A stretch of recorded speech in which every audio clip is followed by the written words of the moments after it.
Alexandre a dit Nabala. La fille, il a soulevé la fille et il a dit Katika Jinana Yesu. En swahili qui veut dire dans le nom de Jésus. Quand il a baissé, il a remis à cette femme l'enfant. L'enfant a regardé, l'enfant était un mâle. Il va baptiser des gens qui ont donné leur vie à Jésus-Christ. Il arrive devant un lac, une rivière. On lui dit, il y a beaucoup de crocodiles à l'intérieur. Il dit, il n'y a pas de problème. Il dit, suivez-moi. Et lorsqu'il parle aux crocodiles, il met ses pieds dans la rivière. Pendant que lui, il entre, les crocodiles sortent de l'autre côté. Il baptise tout le monde. Les gens sont baptisés de l'esprit. Lorsque ça se termine, il prie, il clôture. Quand il sort de la rivière, les crocodiles entrent à nouveau dans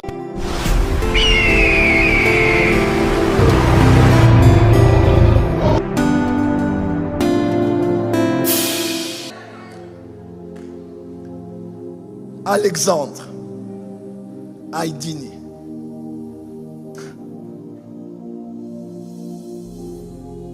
Alexandre Aïdini Abala.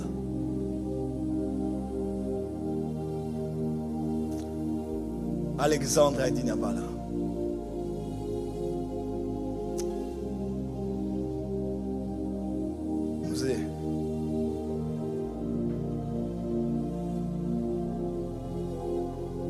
Où est le Dieu de nos pères? Alexandre Aïdini Abala.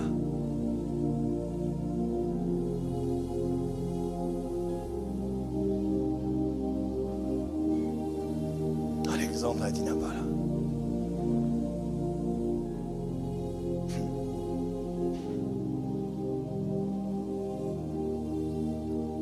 Au Kenya, il se retrouve dans une croisade de Tel Osborne avec ses amis brigands. Il dit à ses amis, on va voir si ce Jésus-là guérit les malades. Parce qu'il s'était révolté avec des prêtres catholiques au sud, à l'est de la RDC. Et il est présenté, Marc chapitre 16, versets 15 à 16. Il présentait les versets sur la guérison divine et les miracles. Et alors qu'il contestait, parce qu'il n'y avait pas de réalité de ces miracles, il s'est révolté contre la religion. Il est allé au Kenya. Tel Osborne est arrivé là, en pleine croisade. Ils ont fait exprès d'emmener une femme qui était aveugle. Et ils ont dit, puisque cette croisade se nomme Jésus-Christ est le même hier, aujourd'hui, éternellement, moi je n'ai pas vu ça, là où je priais. On va voir si cet homme, ce blanc, est venu nous mentir ici. Il dit, si cette femme ne retrouve pas la vue, on va tabasser cet homme, on va détruire la croisade. Et pendant que Tel Osborne prêchait la parole, et il priait, il a commencé à prier pour des malades. In Jesus' name, à l'instant même, cette femme a commencé à voir. Et c'est le jour où il a donné sa vie à Jésus-Christ. Il est devenu fils spirituel de Tel Osborne, autant que Benson Idahosa au Nigeria était fils spirituel de Tel Osborne. Cet homme a opéré dans les miracles comme pas possible. Et c'est lui qui est à la racine du réveil charismatique en République démocratique du Congo et dans plusieurs pays d'Afrique, Ouganda, Burundi et plusieurs autres pays. C'est cet homme que Dieu a utilisé. Un jour, on a emmené une femme. Cette femme n'avait que des filles. Elle était femme d'un militaire. Et le militaire lui a dit, je vais en mission. Si tu me donnes encore une fille, cette fois-ci, je vais te chasser du foyer. Elle allait voir cet homme, elle a dit, papa, en swahili. Elle a dit, papa, regarde ce qui se passe dans ma famille. Cet homme a dit, va ma fille en paix, tu auras un garçon cette fois-ci. Elle va, elle accouche une fille déçue qu'elle était. Elle rentre voir l'homme de Dieu. Elle dit, homme de Dieu, j'ai donné encore naissance, j'ai encore une fille. Mon mari va finalement me chasser. Cet homme a dit, rien n'est impossible à Dieu. Elle a dit, donne-moi cet enfant. Cet enfant était une fille. Il a pris la fille, il a soulevé la fille. Et il a dit, Katika Jinana Yesu. En swahili qui veut dire dans le nom de Jésus. Quand il a baissé, il a remis à cette femme l'enfant. L'enfant a regardé, l'enfant était un mâle.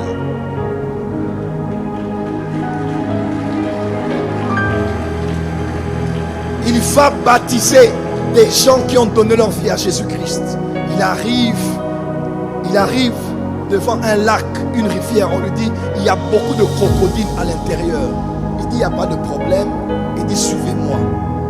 Et lorsqu'il parle aux crocodiles, il met ses pieds dans la rivière. Pendant que lui, il entre, les crocodiles sortent de l'autre côté.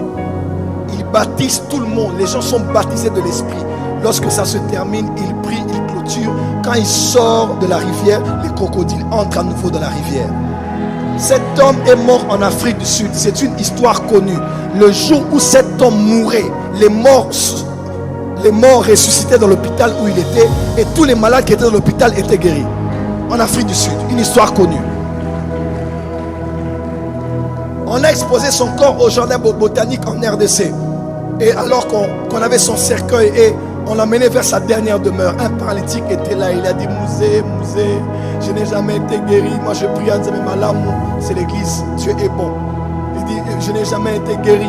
Alors qu'il suivait, il a juste touché l'extrémité du cercueil, il s'est levé, il a commencé à marcher. Et c'est lui le père spirituel de la plupart des généraux qu'il y a dans mon pays. Et moi, je viens de là. Cet homme de Dieu, un jour, il avait une de ses filles spirituelles qui s'appelait Touma Shaumba. Sa fille spirituelle, c'est la mère spirituelle de celle qui m'a engendré dans la foi chrétienne. Un jour, il avait cette femme chez lui à la maison. Cette femme, Touma Shaumba, paix à son âme, elle est déjà rentrée auprès du Seigneur. C'était une femme de miracle. Je suis fatigué des femmes qu'on a aujourd'hui dans nos églises. Je suis fatigué. C'est toujours manicure, pédicure, cheveux, coiffure, parfum. C'est toujours shopping. Nous voulons des femmes de la race de ces femmes-là. J'ai été à un programme, moi Joël Francis, j'avais peut-être 20 ans. J'entre dans un culte, je vois tout ma chambre venir. On emmène un fou, je vous dis un fou, avec des chaînes, on emmène là, on le tirait. Cette femme s'est tenue debout, elle a dit chantez pour chanter. Et ils ont commencé à chanter. Zambéa Mamatumba, Zambéa, le Dieu de Mamatumba, le Dieu de Mamatumba. Alors que les gens chantaient. Elle a dit: Père, le Dieu de mon père Haïti Niabala, descends. Le fou est guéri sur le champ devant nous tous. Et un jour, Touma Shaumba était dans la maison d'Haïti Niabala. Et Dieu avait parlé à l'homme de Dieu de donner à cette femme son manteau. Et l'homme de Dieu a appelé sa fille à côté. Il a dit: aujourd'hui, c'est un jour spécial pour toi et moi. Et il dit: tu vas prier pour moi. Et l'homme de Dieu s'est mis à genoux devant sa fille spirituelle. Il dit: prie pour moi. Et sa fille spirituelle, éveillée en esprit, connaissant les lois de l'esprit, elle a posé les mains sur son père spirituel. Elle tremblait. Elle a dit: Seigneur, je prie pour mon père. Tu as fait avec lui de grands miracles. Tu as fait avec lui de grands prodiges. Tout ce que tu as mis dans cet homme, je prends cela. L'homme de Dieu a retiré les mains et dit: toi, qui t'a donné ces principes? Elle a commencé à trembler. Il dit: tu es sage. Puisque tu l'as demandé, tu le reçois aujourd'hui. Si c'était toi, tu sais comment tu allais prier? Brise mon père. Enlève la chair de sa vie. Seigneur, enlève le péché. Enlève les tentations sur son chemin. Tu ne comprends pas les lois de l'esprit. Un fils, une fille ne prie pas comme ça pour son père. Cette fille savait que c'était l'opportunité pour moi de recevoir. Il est écrit: il y a beaucoup de bénédictions sur la tête du juste. Elle dit: je ne peux pas toucher la tête de mon père spirituel pour lui dire aujourd'hui là, tout ce que cet homme a. Et c'est cette femme qui a reçu son manteau.